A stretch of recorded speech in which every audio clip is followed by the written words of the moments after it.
Look, I was here last year as well, so good to be back.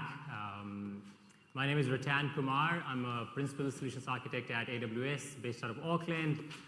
And in my role, I work with some of our large enterprise customers, helping them how they can use AWS to innovate faster, but more importantly, in recent times, I've been helping them how they can use AI ML services to create differentiating products and services. And with me, we've also got Ryan today. Cool, yeah. So good afternoon, everyone. My name is Ryan. I'm also a solutions architect at AWS.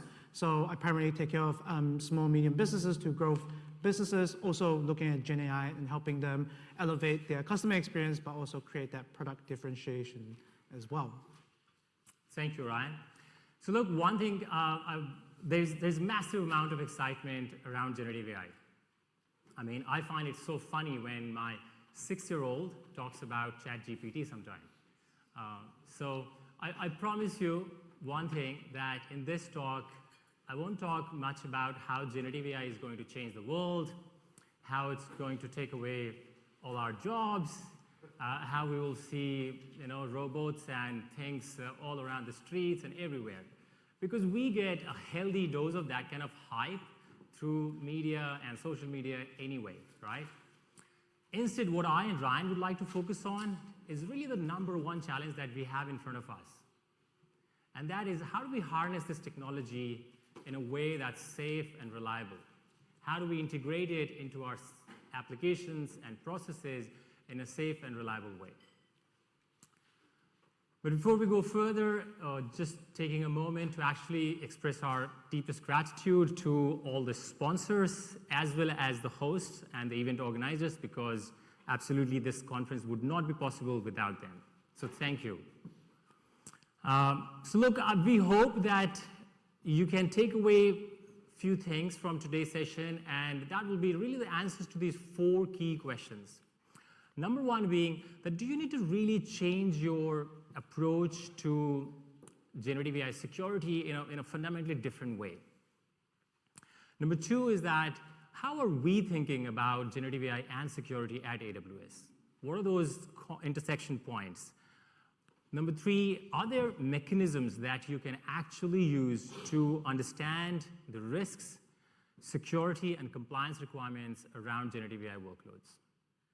And finally, we'll talk about some of the examples, as Ryan is going to do a demo, and through that, we'll explain that how you can actually apply these to the workloads that you are building in your organization or for your customers.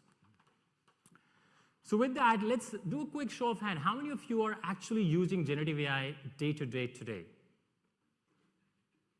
Okay, quite a few in the room. How many of you are actually building a generative AI application? Okay, few hands there. Anyone in the room actually fine-tuning a model or training a foundation model? Okay, I wasn't expecting any. Anyway, that's not a very common pattern that we see. Anyway, coming back to, so look, many of you would know that generative AI came not long ago and took us all by surprise with its amazing capabilities. It came on the basis of a paper written way back in 2017 called "Attention is All You Need."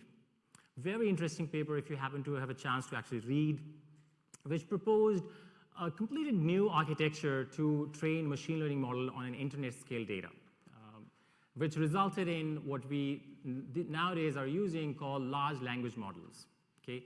With generic capabilities. They could do many things like code generation, personalization, summarizing text, processing documents. And if you contrast them with the traditional or typical machine learnings that we have been used to for a long period of time, which have been used for predictions mainly. Like, if you're on a shopping site like Amazon.com, what you may buy next, So predicting those kind of things. If you're on Netflix or Prime, predicting that which show or movie you may want to watch next. Or predicting weather, predicting threats from looking at the logs, security logs. If we contrast that with generative AI, its strength is in creating content. And when I say content, content could be code, content could be music, content could be image, text, anything. So that's just to set the scene that what are the main things and how these two things differentiate. Now, coming back to the number one question that we wanted to cover in this talk, which is that do we need to change approach to security in a fundamentally different way for generative AI? And the short answer to that question is no. Because, look, some of these basic foundational security principles are still very, very relevant when it comes to generative AI. Whether it's logging and monitoring, whether it's identity and access management, patching, user education, all of that remain as important as ever. However, what we also see is that when we talk to customers, that there isn't really a consistent approach or common approach to truly understand some of the unique considerations that exist around generative AI security. So what we would see is that security practitioners and developers aren't really on the same page when it comes to understanding the security considerations, risks, and those things around generative AI. So to address that, what we came up with is what we call generative AI security scoping matrix. Really a mental model that helps us classify different use cases. And if we delve into the use cases, starting with, let's say, there's a set of scopes or the category of application that we are putting them into by category. So here you are going to the market and let's say off the shelf you're buying applications. This could be consumer apps that many of us use like ChatGPT or Midjourney or Amazon Party Rock and these kind of applications. Scope 2, this is another category of application where you are actually, your enterprise is buying or subscribing to applications like Amazon Q or Microsoft Copilot and others. So this is the buy category.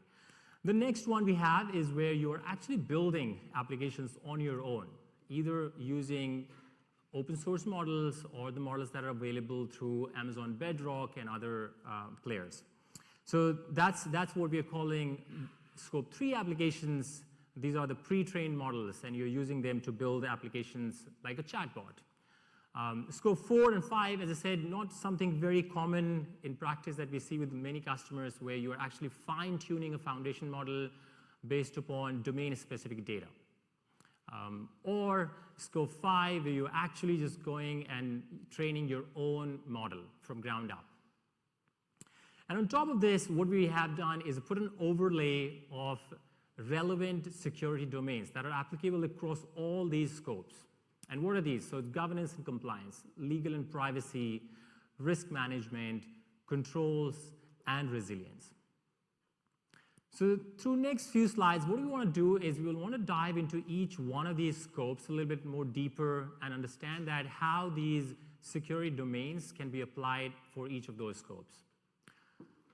But before we do that, let's have a quick look at what does a common data flow, a typical data flow look like for any generative AI application. Standard one is a user would send a request to a generative AI application. A generative AI application can then reach out to an external data source to augment additional data set. This is what we would call context.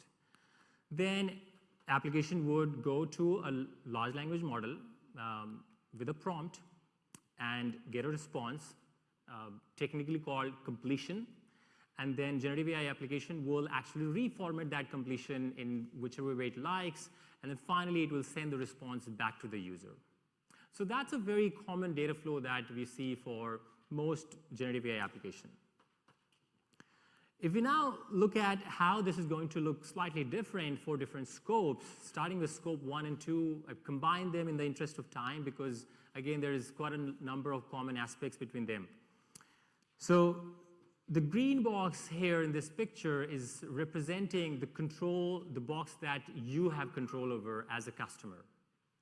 All the purple boxes are where the provider takes care of, especially if you're using a consumer app like ChatGPT or Midjourney, because you do not have access to which model they use, you do not have access to the prompt they use. All that you have access to is that which data set that you can connect to. If we look at enterprise app, it doesn't look any different at all, right? And that's because, again, whether you're using Amazon Q or Microsoft Copilot, the only control that you have is that which data set that you want to connect to the application. So how does those security domains apply for scope 1 and 2? So starting with governance and compliance.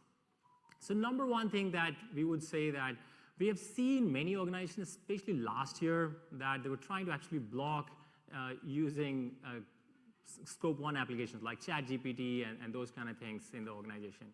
And I would say that it doesn't really work, because anyway, your users are actually going home and they're going to access it through their home computer or their phone and so on. Instead, what we see many customers are now doing is that they're actually creating acceptable use policy, written in a really simple, easy to understand terms, in which they also provide guidelines around how they should be actually validating the output before actually quoting any facts and those things, because again, as you would know, there is also still a huge problem around hallucination.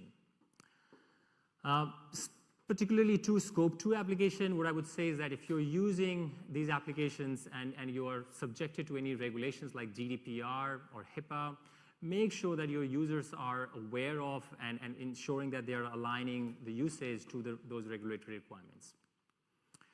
For legal and privacy, for scope 1 consumer apps, anything that you're sending to them, know that it's a public data. No, please do not use any PII or confidential information. Before you use them, absolutely look at their terms of service or privacy policies. What are they going to do with the data that you send, the prompts and the outputs? Understand deeply that what are the any legal implications of you using the output from these applications for any commercial use, because some of the output may still be subjected to any copyright infringement. So just be aware of some of that. Especially in case of scope 2 application, really understand, because you are going to actually connect scope 2 application, which is enterprise apps, with some of your enterprise data. So it's important to actually outline clearly for your users that which sort of data that they are allowed to actually use with enterprise apps. Is it PII? Is it sensitive data? Talking about data residency, actually look at where are they going to host your data, where they're going to be processing the data, what are they going to use your data for?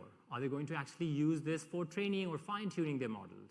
Do you have option to actually opt out of those kind of things? So make sure that you look at those aspects as well.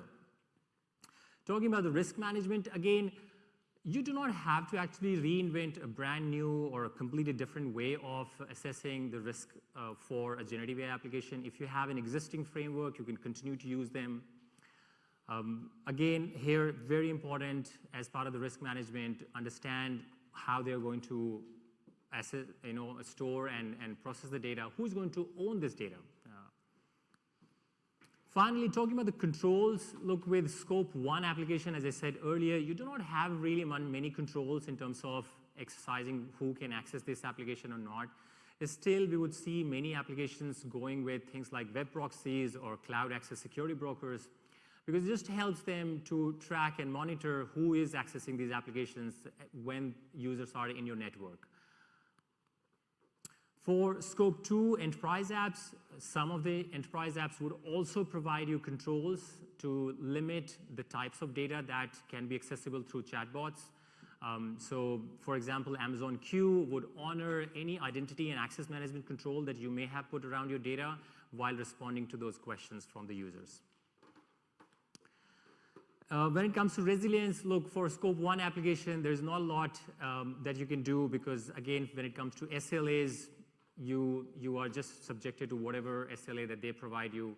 For enterprise apps, definitely review the SLAs before you actually going to rely on these applications for any business critical processes or workloads.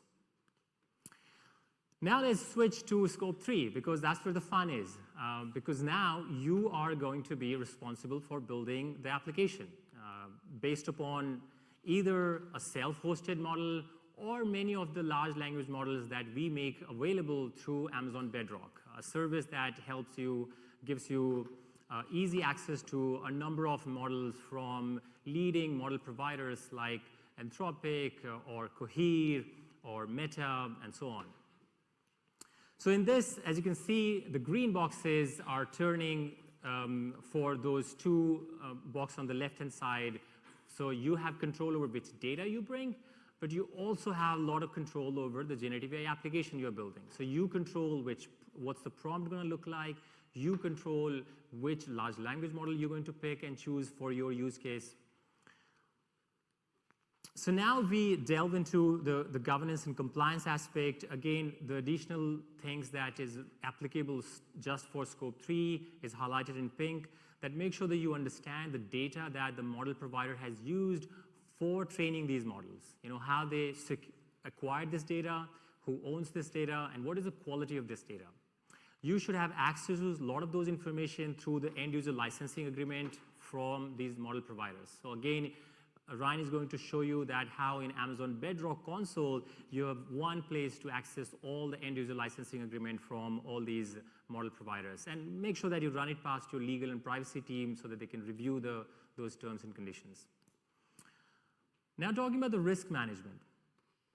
Again, because now you are responsible for building your application. So instead of you just doing a third-party risk assessment, you also should be thinking about threat modeling, as Audrey was covering in the previous session.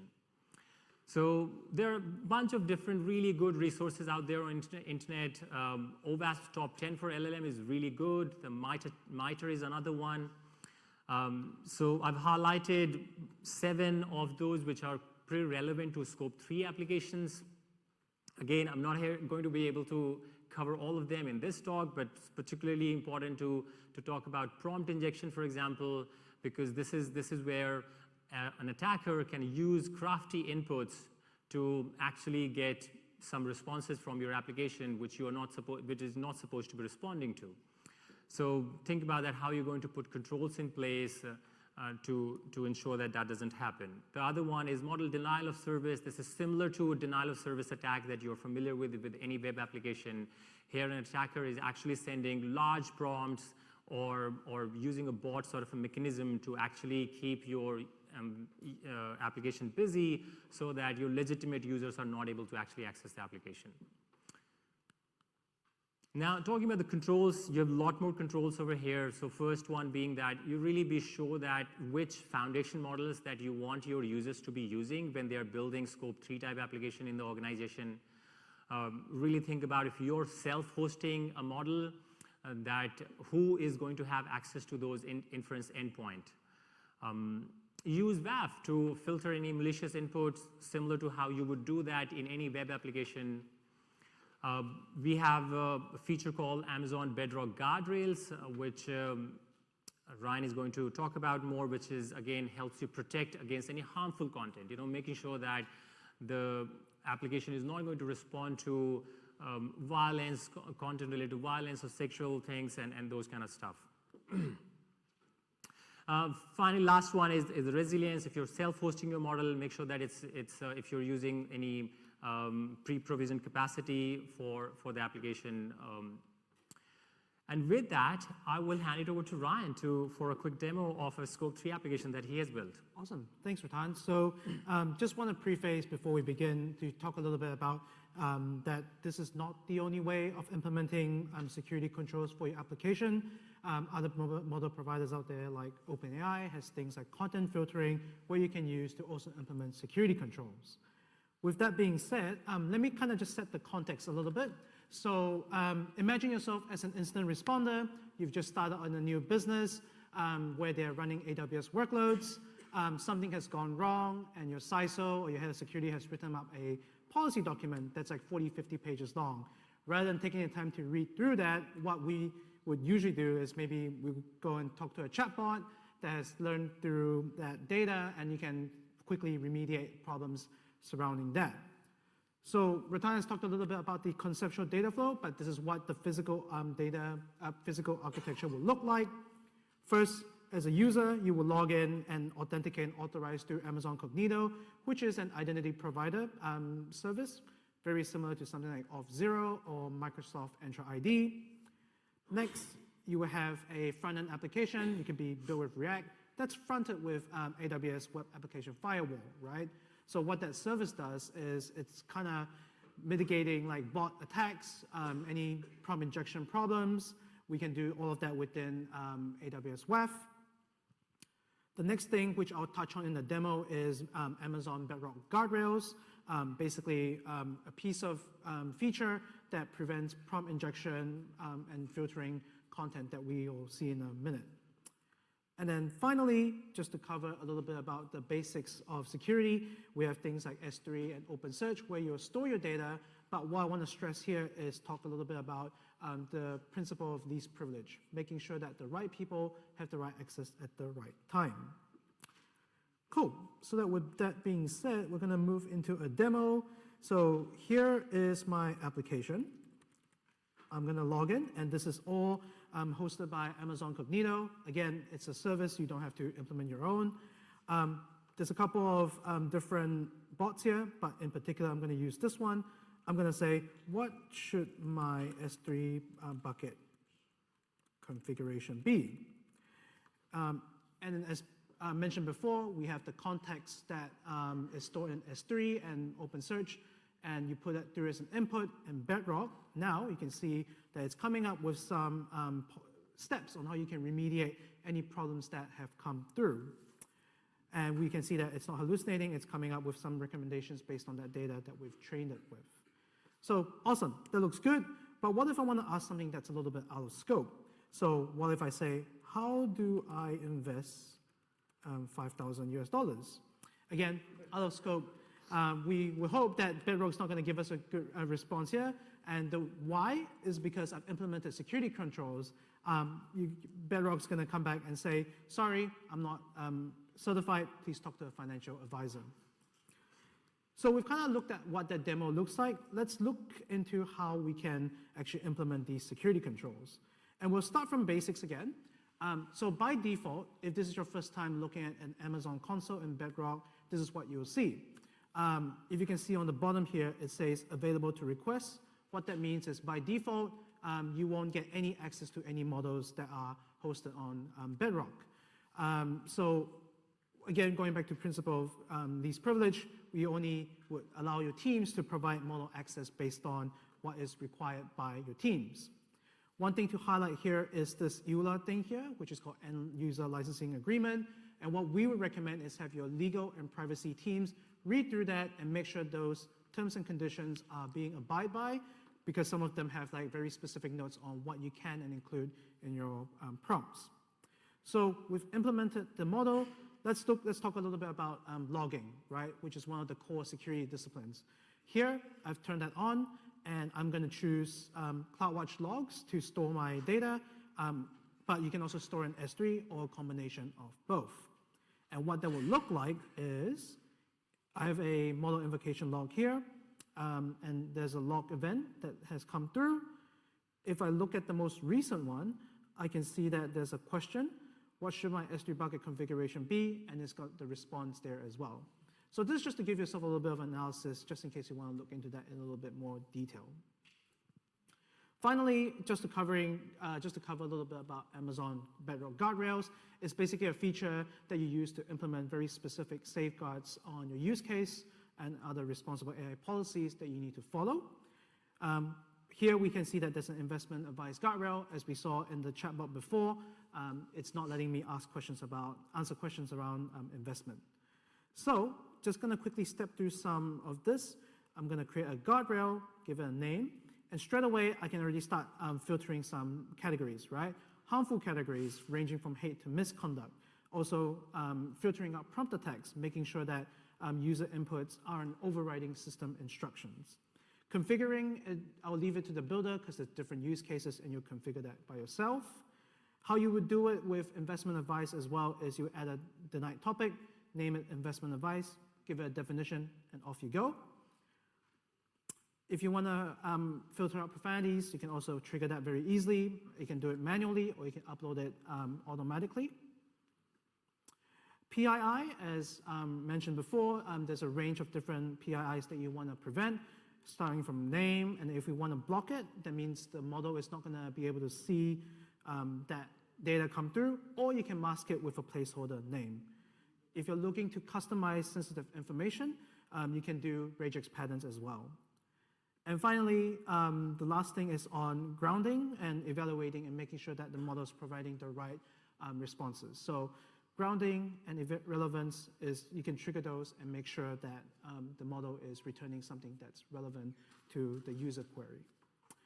With that being said, I'm now going to pass it back to Ratan to finish off Scope 4 and Scope 5. Thanks, Ryan. So as we earlier covered, that Scope 4 and 5 is not something that we commonly see with many customers. So what we have done is we have summarized that on a few slides. Again, more green boxes because you have a lot more control. You're also fine-tuning the model. In case of self-trained model, all the boxes are green because you not only are using and building generative AI application, but you're also training, you have control over the training data, you have control over the infrastructure where the training is happening.